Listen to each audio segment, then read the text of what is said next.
Welcome back, everybody. Tobin and Leroy here with you on 560 WQAM. Streaming live on YouTube and Twitch. That's the channel you guys can What a Monday! Hell of a Monday. It's a Sans Pants Monday, dude. Listen, I got up this morning. Mm-hmm. Let me tell you. Blue skies, cool morning, refreshing morning. And I got to wake up to a whole bunch of dubs. So good. So a whole bunch of dubs. Seth on Twitter, he says, please don't forget about the Marlins today. I get the hype for the Heat and Panthers. Wait, we talk about that sweep. They just completed their first sweep of the season. Only 2 series lost for the Fish. Fish are for real. Like, I don't know if they're for real. I don't know yet, but they're respectable. And I think that's the thing.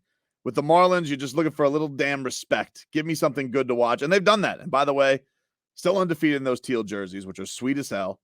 Walk-off win from Gene Segura, getting done. Mean Gene Segura, getting it done. And I'm happy with the Fish right now. I'm happy. It's just like, listen, you got to understand. The Panthers did history yesterday, and it's Heat Knicks. So I think that they know that they're on the lower end of the totem pole, but it's still good. Like, you're not embarrassed in the totem pole. You get to be at the party. That's what I'm happy about. Yeah. Has this been the best 3 months of sports in South Florida history? Been a hell of a run, man. Between the Canes all the way to this, it's been crazy. But the thing that's crazy, we were talking about this before the show. I don't know what this is going to do now to us next year in a weird way. Now, task at hand. But, like, you just had 2 8 seeds upend the 1 seed. They've just completely obliterated any importance of the regular season to a degree, which is kind of crazy. Because, you know, what the Panthers did yesterday, unbelievable. You're talking about a historic team. And I know that President's Trophy's got a bit of a curse on it. You don't really want it. It's almost like a Coach of the Year award. You never want that. It's usually the Panthers last season. Right. It's not something you're crazy about. But the Heat, you know, we sat here so frustrated with this team, and it took up until the 4th quarter of the play-in to get them in here. But now you're just seeing absolute magic from them, and it's unreal. It's so much fun. And a lot of that has to do with what Jimmy Butler's doing. He's supernova right now. You can't stop him. Even on a bum leg, they're scared to go at him. So a lot of it goes to the credit of Jimmy. But the Panthers, this Matthew Tkachuk, this guy's like, remember this room, gentlemen. Yeah. And to bring them all the way back, to have the thriller that they had on Friday, which a lot of people are saying the best hockey game they've ever been to, and then this past one, the level of excitement that was at the Panthers game 6. Did you hear it from your house? Huh? Could you hear it from your house? No, but the traffic was ridiculous. Was it? Yeah. And then the Dolphins, they had their draft. They had their draft this past weekend. Everybody's got the goosies over the draft. Do you have Mike McDaniel, Vlad? Mike McDaniel, he was caught on TV for a couple of things. The Dolphins draft Cam Smith, cornerback out of South Carolina. A lot of people confused by this because they obviously have 2 very high-profile corners. But as we saw last year, listen, if you lose 1 corner, it can be dicey. You got Noah Igbenogany out there playing, although he did win a game, Noah. Why you look at me like that? Did he win the game, or was it just a terrible throw? He won the game. He got the pick. Game-winning interception. And the Dolphins draft this guy, Cam Smith. And so Mike McDaniel, they cut to him as this is being read. And Mike McDaniel's got his feet on the table, and he's looking at his phone like this, you know, just like barely acknowledged. Now, then Devon Achane gets drafted, speedy running back, and he goes to camera, and it's like, yeah, Mike McDaniel's fired up, dude. So Mike McDaniel had to explain his TV reactions and why they are the way they are. Here's Coach McCochin. This is just like, you know, camaraderie between 2 work associates. Certain people have opinions that he'll be there, certain people don't.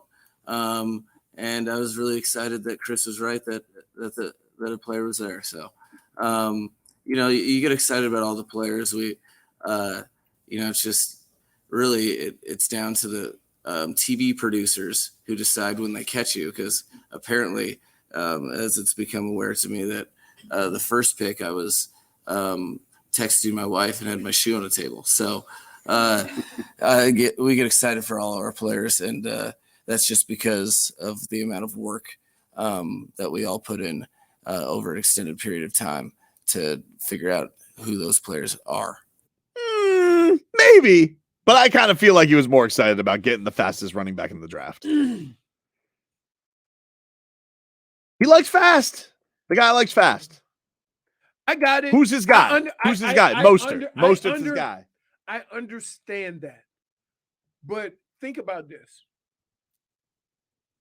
When you think of me as a running back, yeah, do you think about how fast I was? Not as fast as Robert Smith.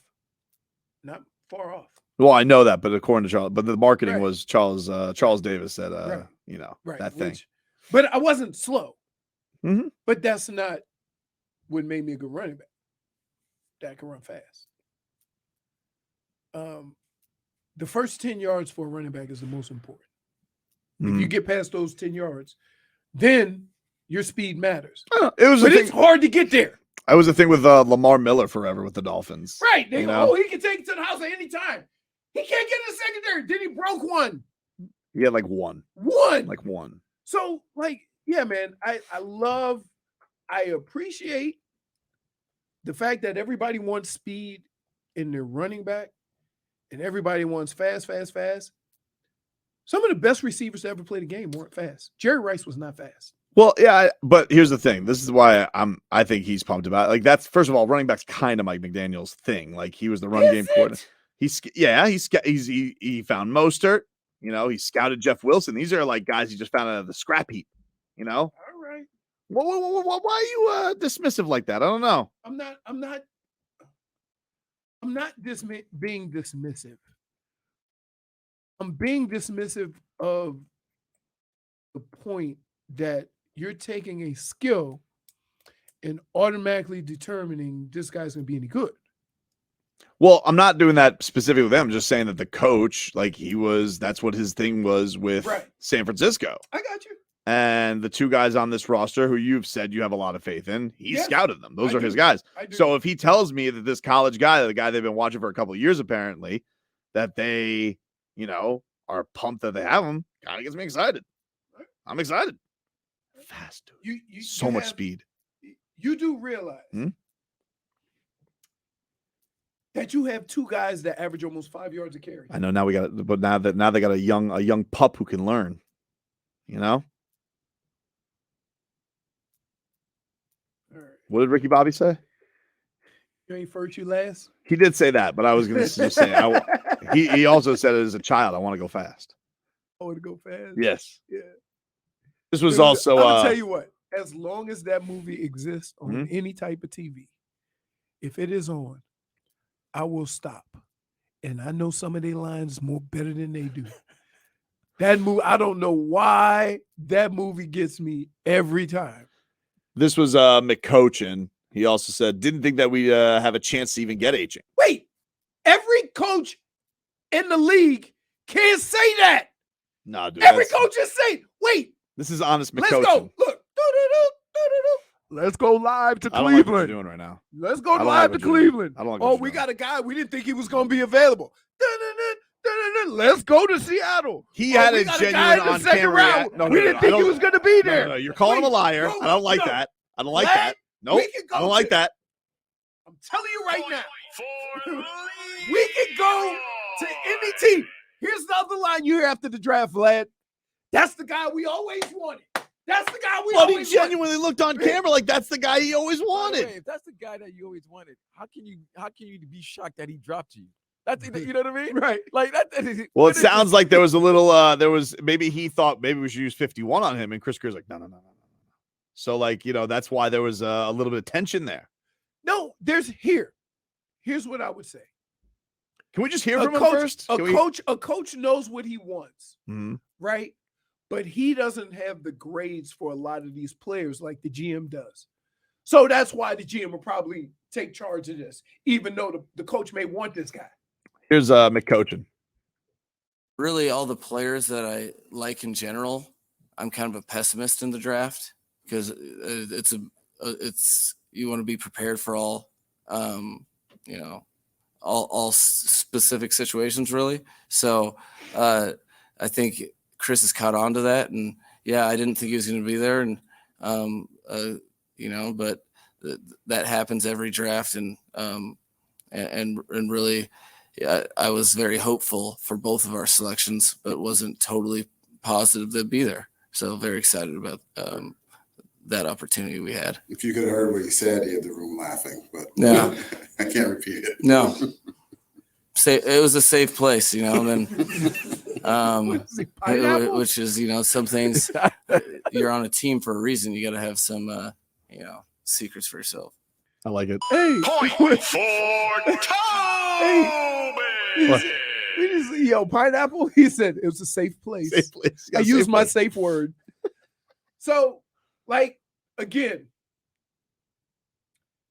everybody is excited about their draft because you don't want the guy that comes in there to think you didn't really want him. Kind of like Flo did Tua. You don't want that because he didn't ask to be drafted by you. You brought him in there, so you're trying to make him as comfortable as possible. I get it. So you always say that's the guy I always wanted, which is what every guy is saying. Everybody, right? When Seattle came up to draft and they couldn't draft, they were thinking about drafting Richardson, but the Colts took him, right? They didn't say, you know what? We really wanted that guy, but we settled for him. They go, always wanted a Russian. Nah, it's not the same, dude. I don't like what you're doing. Yes, it is. When you can't get you think the coach is doing a spin job. I think I don't like that. I think he's honest. Here's what I think. I think that regardless of what player is taken, you're going to hear the same lines. Kind of like you. You could be a draft consultant. You have to justify. Always wanted him. He fell to us. Wanted to fill that need. Best player available. I've never seen 32 different teams. Best available player be different for every pick. At some point, a lot of people have to have the same guy, top 10, but that's not the case. The guy who was the best player available is always the guy that your team draft. They will tell you that. And you get all excited, whatever. Have you everybody say, nah, I really want the other guy. The team made that decision. Have you ever heard that? It's the reaction based on the words, though. I saw his reaction. I mean, he could have said, you know what? What do you think he's at? What do you think he's out here taking acting classes? The Miami Dolphins select Poopy McPoopster. I love Poopster. Yes! I saw Poopster. Yes, we didn't think it was going to be. Whoa! No, you're ruining draft day, dude. You're ruining it. No, I'm keeping it real. Nah, you're ruining I'm keeping it real. Take a break. Leroy's game balls and game bums. Give one to yourself. Back after this.